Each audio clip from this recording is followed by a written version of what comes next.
TDR Conference 2016 Prophecies. The reality is, my brothers and sisters, I know today there is a huge debate about music. I want to mention again, we spoke about logic a little bit earlier. We know from a religious perspective, the ruling. Let's speak about from a logical perspective. Wallahi, now I have done my own little research with non-Muslims.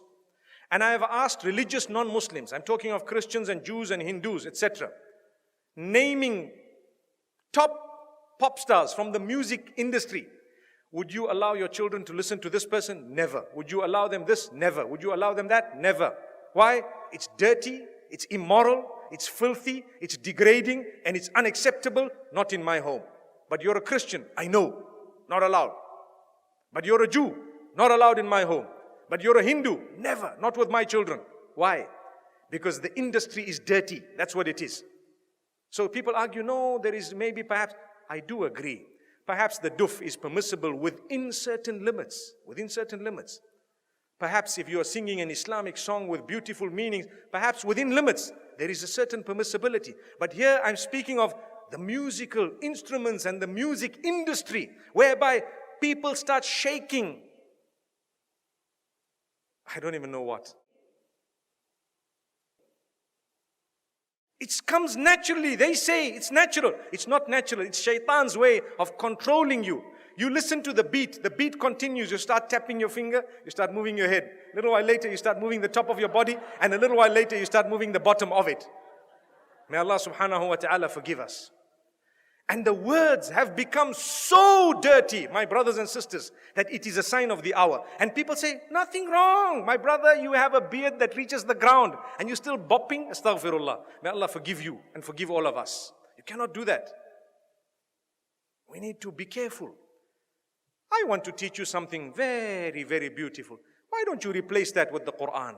Melodious recitation. Listen to Ra'ad al-Kurdi. Listen to anyone else that you would perhaps like, Sa'ad al-Ghamidi. Beautiful recitals of your choice. Abdul Basit, Abdul Samad, whoever else you like. There will be so many people. Replace it. It's beautiful. It's soothing.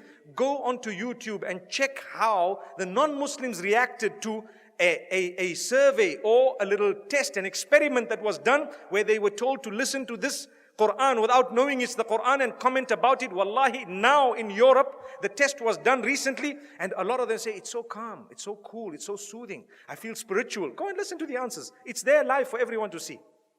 And we Muslims who have the Quran, we are not achieving any soothing, no comfort, no nothing from this. How and why? Surely you can replace it. I would rather be resurrected and arrive in the presence of Allah subhanahu wa ta'ala, having known as a person who gave up dirty music for the words of yours, O Allah. I didn't want to listen to all of this. I gave it up. I know there was a debate about halal, haram. I do know the majority of the scholars said it's not permissible. I do know some of them said, okay, within a certain scope it's okay. But remember, those who say within a certain scope it's okay, none of them say that the musical industry of today is permissible. Not even one of them. Remember that. I would rather come in front of Allah and be resurrected as a person who just substituted all of this for the Quran. Allahu Akbar. Donate now. Go to thedailyreminder.org/donate.